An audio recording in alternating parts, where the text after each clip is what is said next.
নমস্কার, আপনারা দেখছেন বেবি রানী রান্না রান্নার চ্যানেলের মধ্যে আজকে কাটল বিচি দিয়া ডাইল বানাইয়া আপনারা সাথে শেয়ার করমু একটা নতুন ভিডিও। আপনারা পুরা ভিডিওটা দেখবা, স্কিপ করবা না। কীরকম বানাই আপনারা দেখতে থাকুন। 500 হইব এখানে কাটল বিচি। এ দেখুন মোটা মোটা বড় সাইজের। এখন অর্ধেক করমু, এটার একটা দা সাইজে ওরকম অর্ধেক করিয়া ওই যে উপরের একটা সিল্কা আছে এটা পরিষ্কার করলিম, একটা বাটির মধ্যে রাখলাম। ওরকম করিয়া সবটা পরিষ্কার করে লিছি। কুকারের মধ্যে সিদ্ধ বয়াইমু, কুকারের মধ্যে অতটুক জল দিয়া দিছি, বেশি জল দিছি না। এটা অর্ধেক করা আছে, এটা তাড়াতাড়ি সিদ্ধ হয়ে যাবে গিয়া। আর এটা 4টা সিটি দেওয়ার পরে গ্যাসটা অফ করে দিলেন।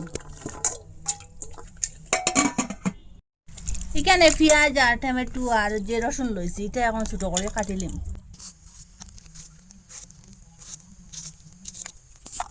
তেল দিয়া দিলাম, এখানে কয়েকটা শুকনো লঙ্কা দিলাম, আর ওই যে কয়েকটা বাদাম দিলাম, 1 পিস ডালচিনি দিলাম, কয়েকটা এলাচ দিলাম। একসাথে এটা একটু বাজিম।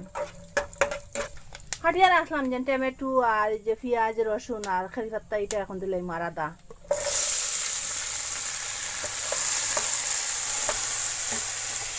একটা সময় বাজিম এটা।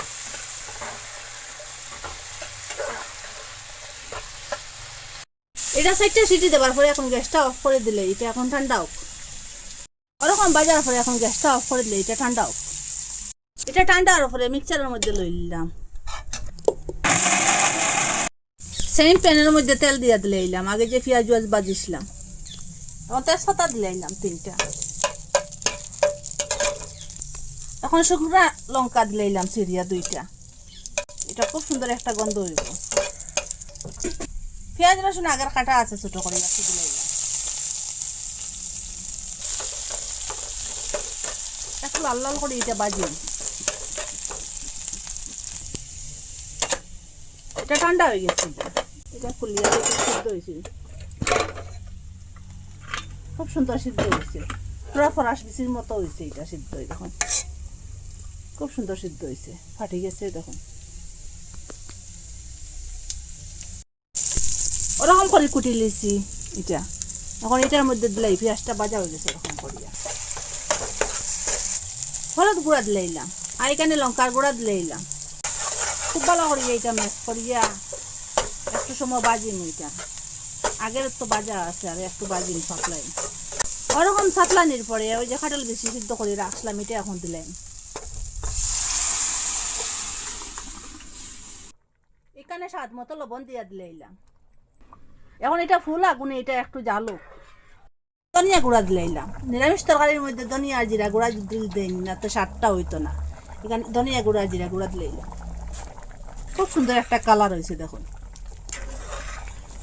আর ঘি দিলাম, এখানে ঘিটা দিলে আর স্বাদটা বাড়িব নিরামিষ তরকারির।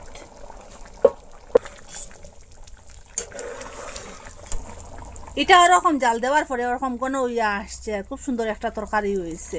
এখন গ্যাসটা অফ করে দিলে। আপনারা তো কত কিছু তরকারি বানাইয়া খাইছেন, ওরকম কাটলের বেশি দিয়ে তরকারি বানাইয়া খাইলে তো স্বাদ কি বলবো আপনারা। আর জিভের মধ্যে স্বাদটা লাগিয়া থাকবো। আপনারা কাটল বিচিটা থাকতে থাকতে একদিন বানাইয়া খাইবা, মিস করবা না। এইটার স্বাদটাও আলাদা। নিজের হাতে বানাইয়া এইরকম খাইলে 1 তাল ভাত খাইবা আর 1 গ্লাস বেশ ভাত খাইবা। আপনারা কই থাকি দেখরা কমেন্টের মধ্যে নিশ্চয় জানাইবা। আর ওরকম নিরামিষ বানাইয়া খাইবা। আর আপনারা কই থাকি দেখরা কমেন্টের মধ্যে নিশ্চয় জানাইবা। ভালো লাগলে লাইক কমেন্ট শেয়ার সাবস্ক্রাইব করবা। আর আজকের ভিডিও এখানে শেষ। নতুন একটা ভিডিও নিয়ে ফিরে আসবো বন্ধুরা।